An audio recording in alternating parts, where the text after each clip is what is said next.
warahmatullahi wabarakatuh. Perkenalkan, nama saya Nadia Putri Angelia. Di sini saya akan menjelaskan tentang gaya kepemimpinan berbasis emosional dan spiritual. Langsung saja, yang pertama yaitu pengantar kecerdasan emosional dan spiritual dalam kepemimpinan dalam mengembangkan kepemimpinan yang positif dan produktif. Yang pertama yaitu ada kecerdasan emosional. Nah, kemampuan untuk mengenali emosi dan mengelola stres serta interaksi sosial ini itu dapat mengembangkan pemimpin dalam mengelola kecerdasan emosional dan spiritual. Yang kedua yaitu kecerdasan spiritual, kesadaran akan nilai-nilai dan tujuan hidup yang lebih besar. Dan yang ketiga yaitu meningkatkan kinerja tim.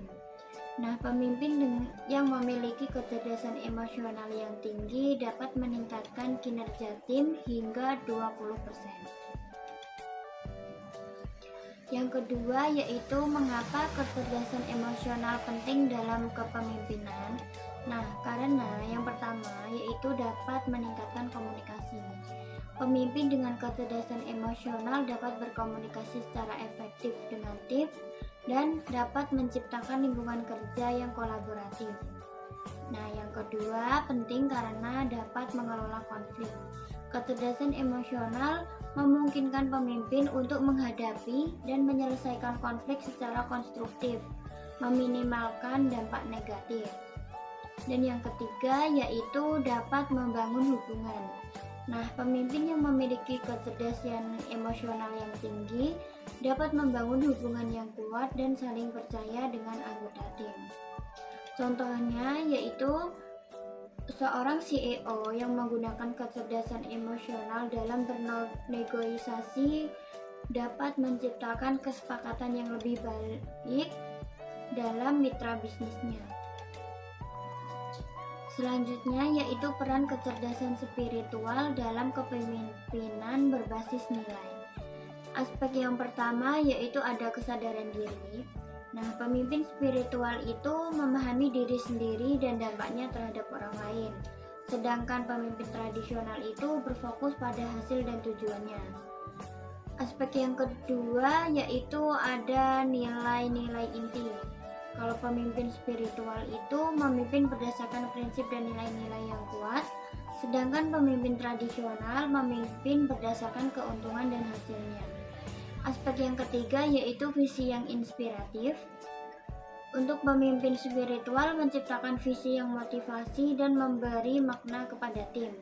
Sedangkan pemimpin yang tradisional visi lebih pragmatis dan berbasis angka, yaitu membangun kecerdasan emosional di tempat kerja.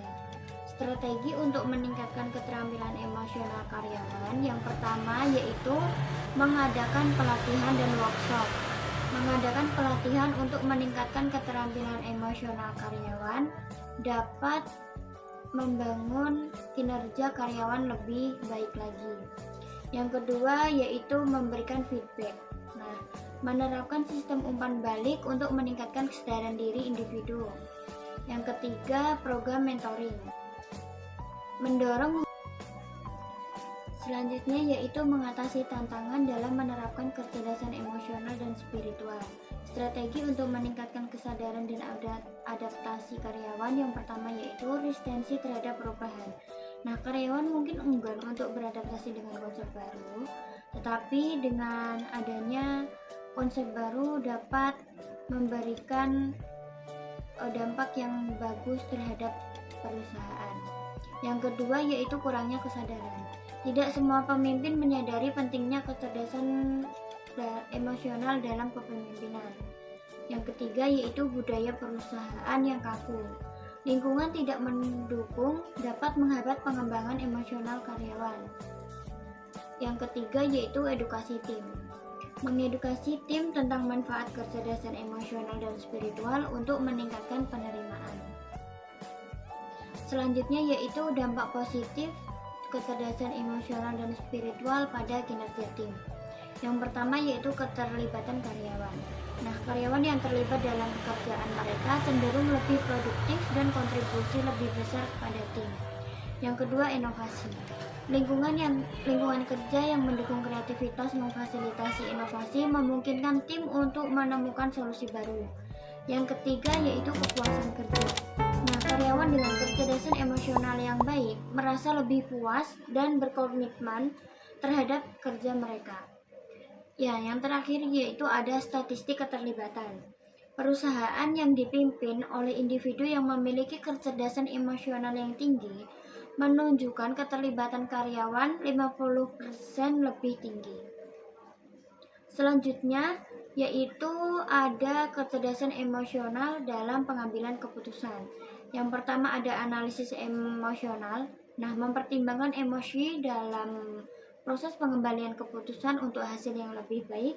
Yang kedua ada empati, memahami dampak keputusan terhadap tim untuk meningkatkan keterlibatan dan motivasi.